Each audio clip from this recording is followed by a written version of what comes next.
جی ناظرین، تو میں ایک بار پھر موجود ہوں جہاں مسجد گرائی گئی اسلام آباد میں. یہاں پر اب دوبارہ میں آیا تو پتہ لگا جی کہ حکومت نے 48 گھنٹوں کا ٹائم مانگا ہے اور 48 گھنٹوں میں جو ہے اس مسئلے کا جو ہے وہ حل نکالا جائے گا کہ یہ جو مسجد جو گرائی گئی ہے اس حوالے سے کیا جو ہے رستہ وغیرہ نکل سکتا ہے. تو حکومت نے یہ ٹائم مانگا. آپ یہ دیکھ سکتے ہیں بہت سارے لوگ یہاں پر جمع ہو گئے ہیں مختلف مدارس سے. ان بچوں کا شہریوں کا تعلق ہے. یہ یہاں پر ایک بڑی تعداد میں شہری جمع ہے اور دوسری طرف پولیس بھی جو ہے وہ بڑی تعداد میں نفری تعینات ہے. پولیس کی رینجرز بھی یہاں پر تعینات ہیں. آپ یہ مناظر دیکھ سکتے ہیں بالکل جہاں پر یہ مسجد گرائی گئی تھی گزشتہ روز، کیونکہ یہاں پر پودے لگا دیے گئے تھے لیکن شہریوں نے وہ پودے اکھاڑ دیے. آپ یہ دیکھ سکتے ہیں مناظر. ذرا رستہ دیجیے گا.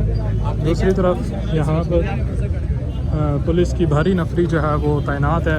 پریزنز وینز بھی جو ہیں وہ تعینات ہیں، لگی ہوئی ہیں یہاں پر. آپ یہ مناظر دیکھ سکتے ہیں.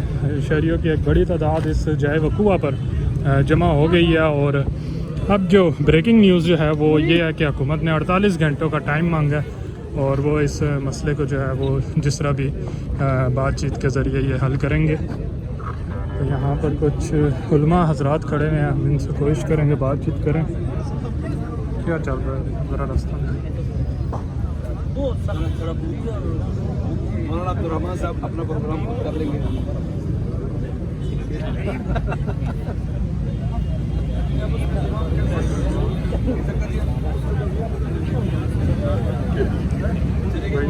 مجھے ذرا جگہ دینا.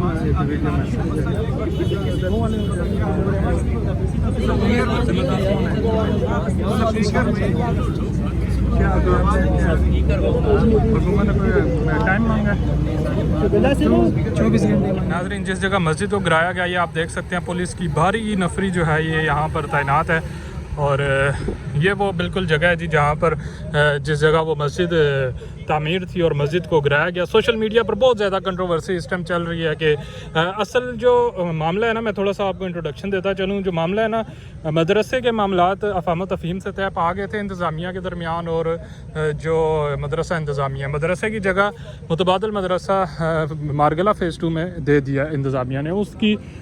اس کا مدرسے کا تو معاملہ ہی نہیں ہے، یہ معاملہ ہے مسجد کا. ٹھیک ہے، مدرسے کے ساتھ کیونکہ مسجد بھی تھی. انتظامیہ کی جانب سے یہ کہا گیا تھا کہ مسجد کو ہم نہیں چھیڑیں گے، مدرسہ ہم منتقل کریں گے، جو کہ مذاکرات سے وہ مدرسہ پھر منتقل ہو بھی گیا. تو پھر جی انتظامیہ نے کیا کیا کہ رات گئے. میں یہ جو باتیں آپ کو بتا رہا ہوں یہ کیونکہ میں پہلا بندہ ہوں کہ پہلے دن سے پہلے گھنٹے سے میں اس چیز کو رپورٹ کر رہا ہوں. ٹھیک ہے، اور اس کے علاوہ ناظرین جو میری جو یہاں پر جو موجود جو اس مسجد سے وابستہ جو لوگ تھے ان سے میری بات چیت ہوئی. انہوں نے جو چیزیں مجھے آف دی ریکارڈ مجھے بتائیں وہ میں آپ تک پہنچا رہا ہوں. انہوں نے کہا کہ انتظامیہ نے ہمیں کہا تھا کہ ہم مدرسہ شفٹ کریں گے لیکن مسجد کو ہم نہیں چھیڑیں گے. لیکن جب مدرسہ جس دن شفٹ کیا اسی رات گئے انتظامیہ نے آ کر مسجد بھی گرا دی، مڈی روڈ کو دونوں طرف سے بند کیا اور مسجد گرا دی. اور پھر جب فجر کا ٹائم ہوا تو جب ادھر امام صاحب مسجد کے آئے ہیں تو انہوں نے دیکھا کہ مسجد ہی نہیں ہے، اتنے بڑے بڑے یہ پودے لگے ہوئے ہیں. تو یہ ناظرین چھوٹا سا انٹرو ہے اس سارے واقعے کا. تو پولیس کو کچھ پتہ نہیں ہے، پیش قدمی بھی کر رہی ہے ابھی. تو بہرحال میں موجود ہوں جی. یہ آپ دیکھ سکتے ہیں بالکل یہ وہی جگہ ہے جس جگہ یہ مسجد تعمیر تھی.